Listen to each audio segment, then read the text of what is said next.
Dear friends, this is episode number 67. While dealing with episode number 66, towards the end of it, there was a cut. Time was over, which was as per the mobile phone, that was the time which can be used, up to which it can be used. We were dealing with 108, section 108. We'll go to 108.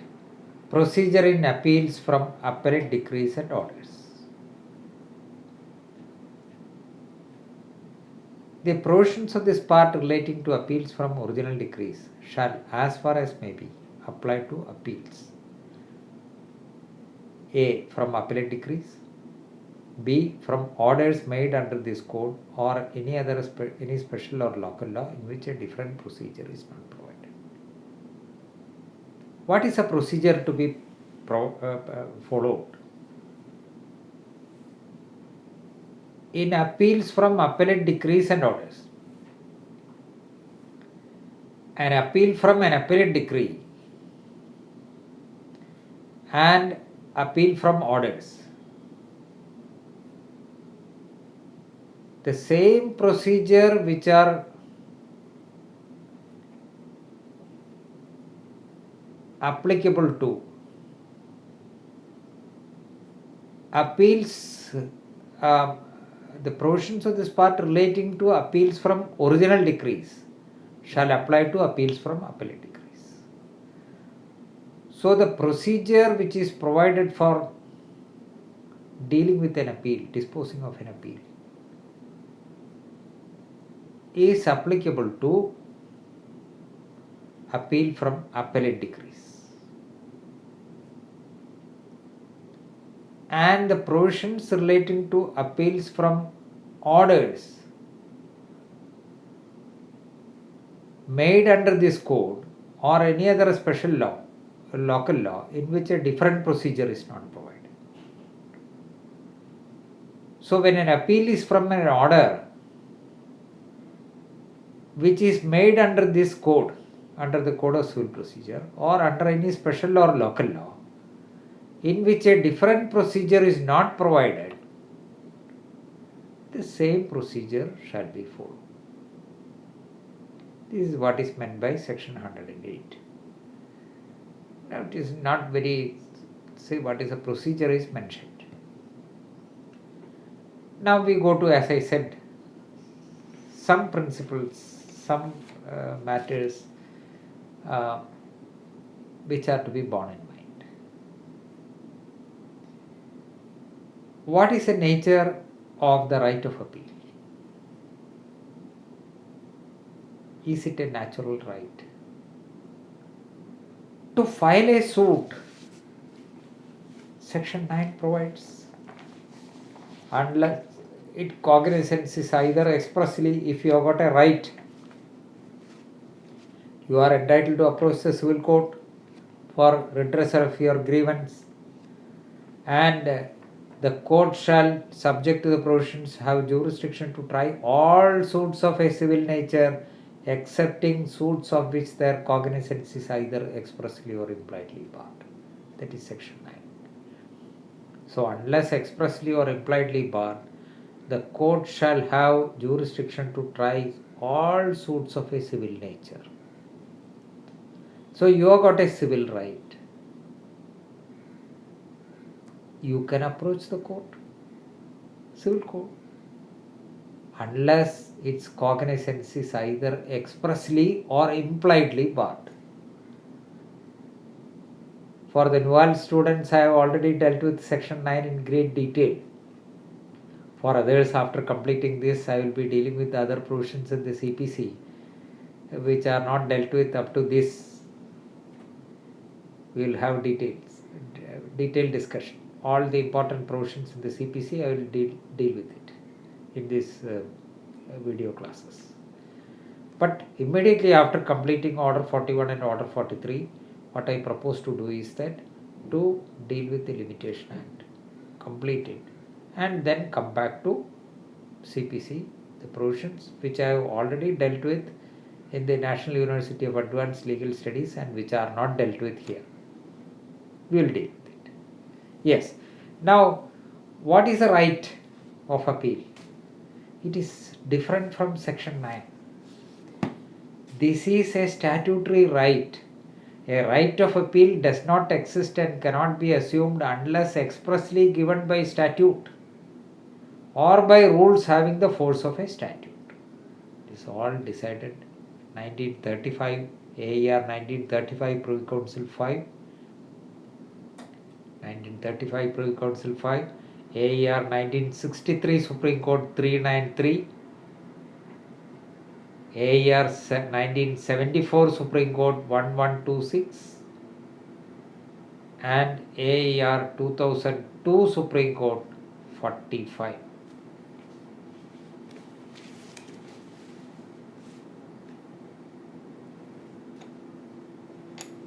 It is a general principle of the law that a right of appeal is not a natural or inherent right attaching to a litigation. It is not a natural right. That was decided in 1912 Indian Appeals. 1912 39 Indian Appeals 197 Privy Council. Is the right of appeal a substantive right? It is. When the statute provides for an appeal. If the statute does not provide for an appeal, no appeal. Where is a forum appeal? That will be decided as on the date of the list. When the suit was filed. That is the date. I will give some decisions. AER 1957 Supreme Court. 1957 Supreme Court 540, and AER 2015 Supreme Court 1042.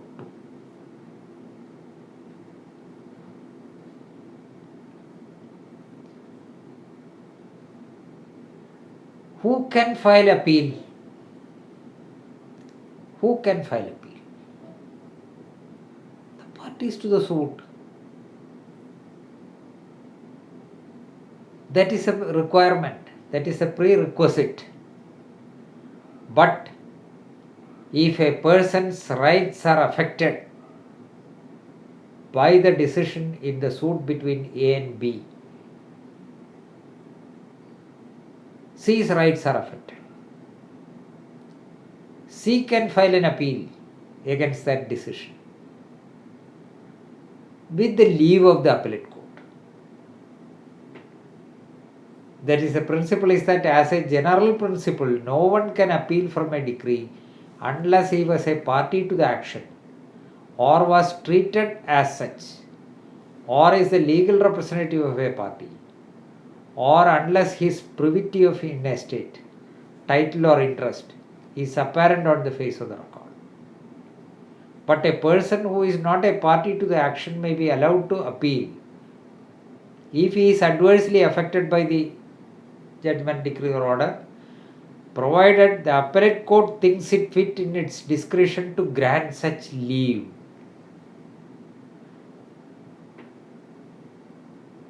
The suit between A and B decided one way or other.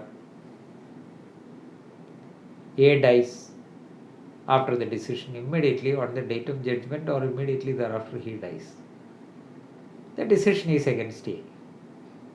The legal representatives of A can file an appeal. There is no difficulty. Or there is a privity of estate, or there is any other title or interest which is created, which is not prohibited, or even an order 1 rule 8 suit, representative suit. Not only the your nominee parties, others are also bound. If any other person is affected by that, he can file an appeal. Stranger, a total stranger, if he wants to file an appeal, he has to get leave of the appellate court. Please see the following decisions. The principles have been discussed. AER 1971 Supreme Court 374, AER 1974 Supreme Court 994, and AER 1976 Supreme Court 2602.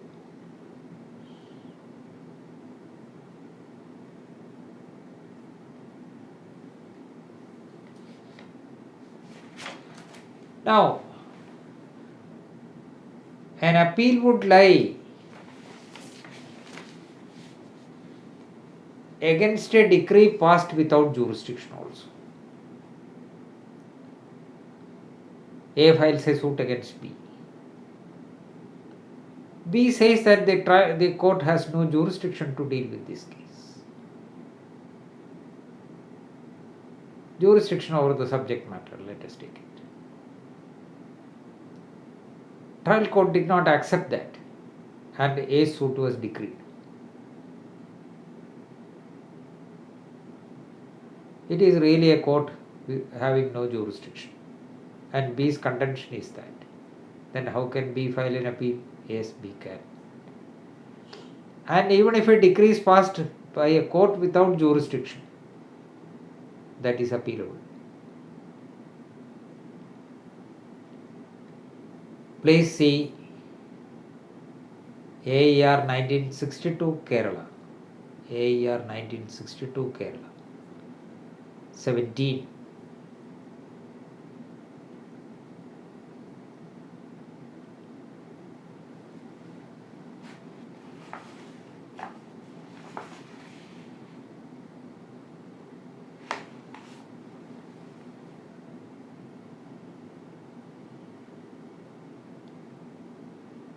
Now,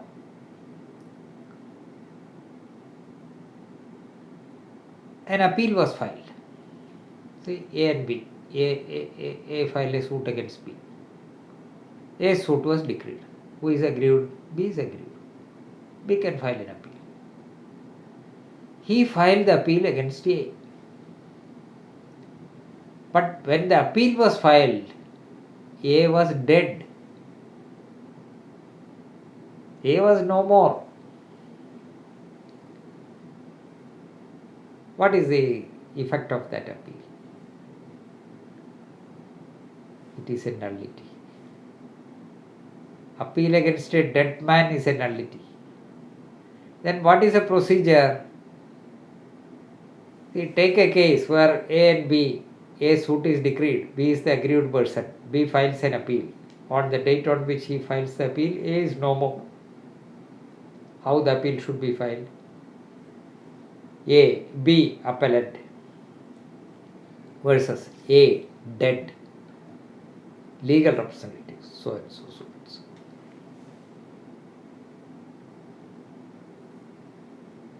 Impleading the legal representatives under Order 22, which we have dealt with, arises if the death takes place during the pendency of the suit or appeal.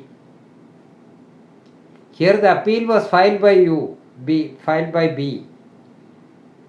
At that time A was no more. It is nullity. There is no question of impleading there. What is to be done is that the appeal should be filed against the legal representatives of A. But you did not know the death of A at the time when you filed the appeal. And it was filed without noticing the death. How it is to be corrected? Is it by filing an application for impleading? No. By amending the cause date. Impleading will take place only if the death takes place during the pendency of that appeal or suit or whatever it is. So, B filed an appeal against A. On the next day, A dies. A, who is the respondent in the appeal. Impleading takes effect. Order 22 will apply. B files an appeal against A. A is dead. on the previous day of filing the appeal. No question of impleading. It is only amending the cause title in the appeal. Now, please also see a few decisions that will be useful to you.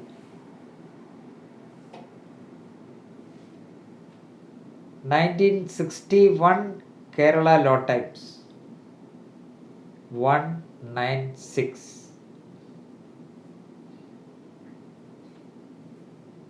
1992 2 Kerala Law Times KLT 687. 2001 2 KLT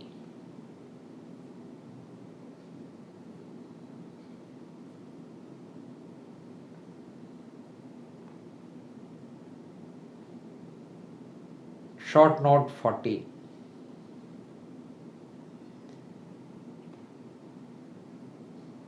1976 KLT 101. That is Asiuma versus Asiabi or something like that.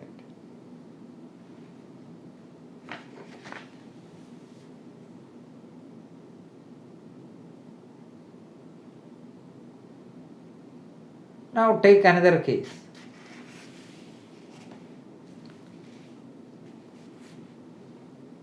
I filed a suit against you. See, let us take it A and B. A filed a suit against B. A suit was decreed.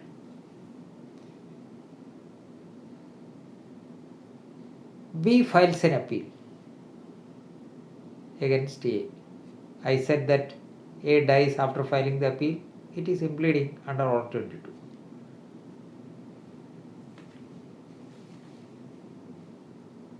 Otherwise, it is amending the cause title.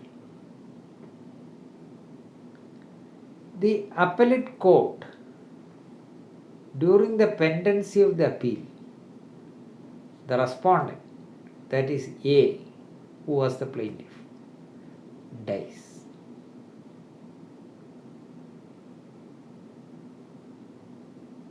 Who has to take steps to implead?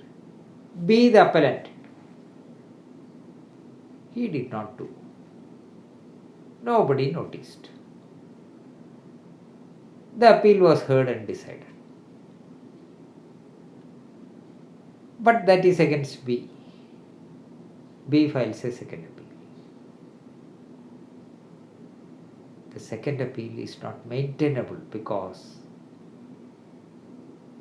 the decree was passed against a dead man and the impleading should have been taken before the appellate court. So the second appeal is not maintainable because the respondent in that appeal, namely A, died during the pendency of appeal and his legal representatives were not impleaded. The proper course is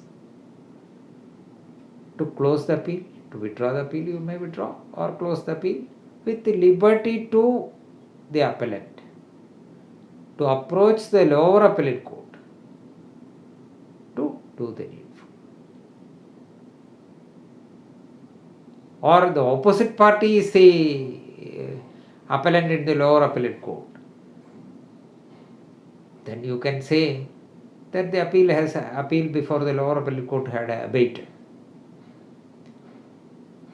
If you are the appellant, if the appellant in the second appeal is the appellant in the lower appellate court also, then the appeal was incompetent. The decree is a nullity, and that appellant cannot file a second appeal. His proper remedy is to approach the lower appellate court to correct it. Or second appellant's opposite party was the appellant in the lower court, and the death took place. Some party died, his LRs are not implemented. Then That is a ground for allowing the appeal. Leaving it open to the the appellant in the lower appellate court to work out his remedies. Please see the decisions which I cited. All these principles will be clear.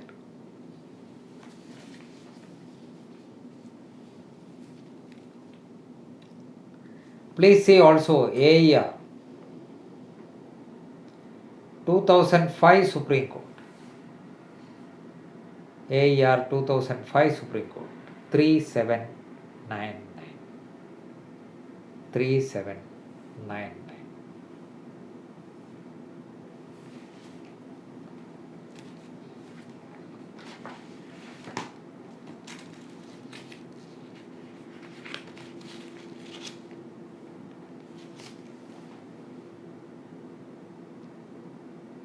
Two suits are tried jointly.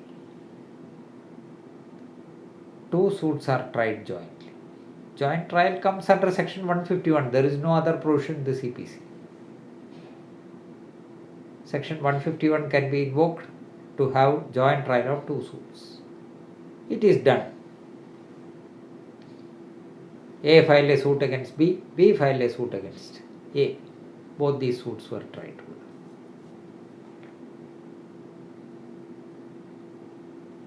Now, a person is aggrieved, either A or B. He has to file how many appeals?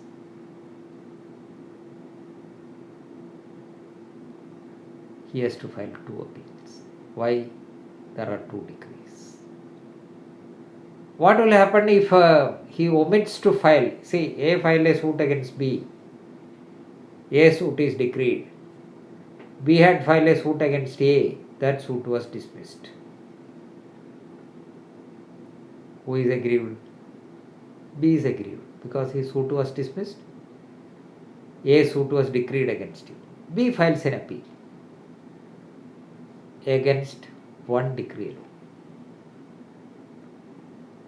He filed the suit only as challenging the decree passed in favor of A. He did not challenge the decree in the suit in which he was the plaintiff.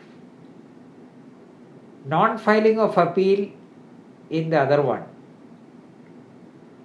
will make the appeal filed by B barred by res judicata. 2 or more suits are tried together. Common issues, same matters, and decrees are passed. And an appeal is filed only against one. The decree which is not appealed against will become the former decision under section 11, and that will operate as a res judicata in the appeal which is filed.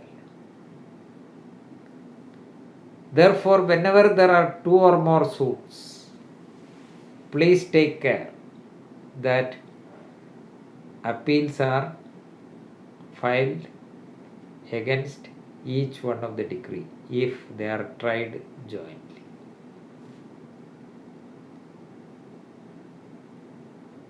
Now, a partition suit.